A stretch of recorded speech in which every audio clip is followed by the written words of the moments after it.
அனைத்திந்திய புரட்சித் தலைவர் மக்கள் முன்னேற்றக் கழக பொதுச் செயலாளர் புரட்சித்தாய் சின்னம்மா ஆசியுடன் தமிழ்நாடு சட்டப்பேரவைத் தேர்தலில் போட்டியிடும் கழகம் மற்றும் கூட்டணி கட்சி வேட்பாளர்கள் தங்கள் தொகுதிகளுக்கு உட்பட்ட பகுதிகளில் தீவிர பிரச்சாரம் மேற்கொண்டுள்ளனர்.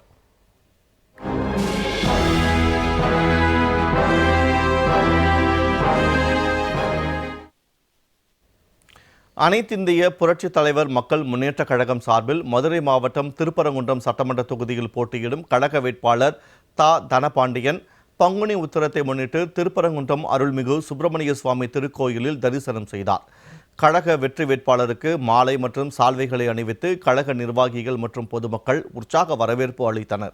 இதைத் தொடர்ந்து அங்கு வெற்றி சின்னமாம் தென்னந்தோப்பு சின்னத்திற்கு கழக வேட்பாளர் தனபாண்டியன் வாக்கு சேகரித்தார்.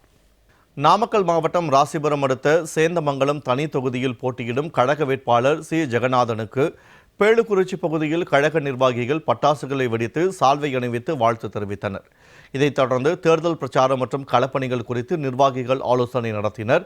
இதன் பின்னர் செய்தியாளர்களிடம் பேசிய கழக வேட்பாளர் ஜெகநாதன் சேந்தமங்கலம் தொகுதிக்கு உட்பட்ட அனைத்து இடங்களிலும் தீவிர பிரச்சாரம் செய்து அதிக வாக்குகள் பெற்று தனது வெற்றியை புரட்சித்தாய் சின்னம்மாவின் காலடியில் சமர்ப்பிப்பேன் என உறுதிபட தெரிவித்தார்.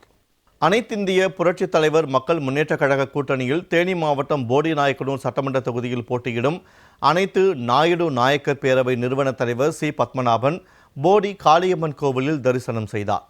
தொடர்ந்து பசும்பொன் முத்துராமலிங்க தேவர் திருமகனார், புரட்சித் தலைவர் எம்ஜிஆர் உள்ளிட்ட தலைவர்களின் சிலைகளுக்கு மாலை அணிவித்து மரியாதை செலுத்தினார்.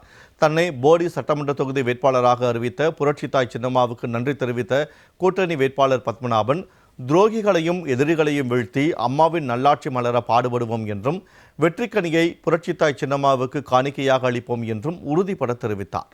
ராணிப்பேட்டை மாவட்டம் அரக்கோணம் தனி தொகுதியில் அனைத்திந்திய புரட்சித் தலைவர் மக்கள் முன்னேற்றக் கழகம் சார்பில் போட்டியிடும் வேட்பாளர் மதன் என்கிற முரளிதனுக்கு அரக்கோணம் SR கேட் பகுதியில் உற்சாக வரவேற்பு அளிக்கப்பட்டது. பின்னர் புரட்சித் தலைவர் எம்ஜிஆர், அண்ணல் அம்பேத்கர் திரு உருவச் சிலைகளுக்கு மாலை அணிவித்து மரியாதை செய்த கழக வேட்பாளர் மதன் தேர்தலில் வெற்றி பெற்று கழக பொதுச் செயலாளர் புரட்சித்தாய் சின்னம்மாவிடம் வெற்றிக்கனியை சமர்ப்பிப்பேன் என உறுதிபட தெரிவித்தார். அனைத்திந்திய புரட்சித் தலைவர் மக்கள் முன்னேற்றக் கழக பொதுச் செயலாளர் புரட்சித்தாய் சின்னம்மா ஆசியுடன் திருச்சி மாவட்டம் லால்குடி சட்டமன்ற தொகுதியில் போட்டியிடும் கழக வேட்பாளர் ஜோஸ்பின் தேர்தல் பிரச்சாரத்தை துவங்கினார். லால்குடி கடைவீதியில் உள்ள புரட்சித் தலைவர் எம்ஜிஆர் திருவுருவச் சிலைக்கு மாலை அணிவித்து மரியாதை செலுத்திய பின்னர் பிரச்சாரத்தில் ஈடுபட்ட கழக வேட்பாளருக்கு பொதுமக்கள் மாலை மற்றும் சால்வை அணிவித்து உற்சாக வரவேற்பு அளித்தனர்.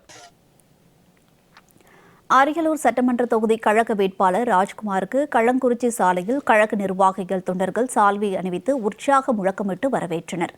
அப்போது பேசியவர், அனைத்திந்திய புரட்சித் தலைவர் மக்கள் முன்னேற்றக் கழக பொதுச் செயலாளர் புரட்சித்தாய் சின்னம்மா ஆசியுடன் அரியலூர் தொகுதியின் வளர்ச்சிக்காகவும் மக்களுக்கு தேவையான நலத்திட்டங்களை முன்னெடுத்து வளர்ச்சியை கொண்டுவர உறுதியுடன் செயல்படுவேன் என்று தெரிவித்தார்.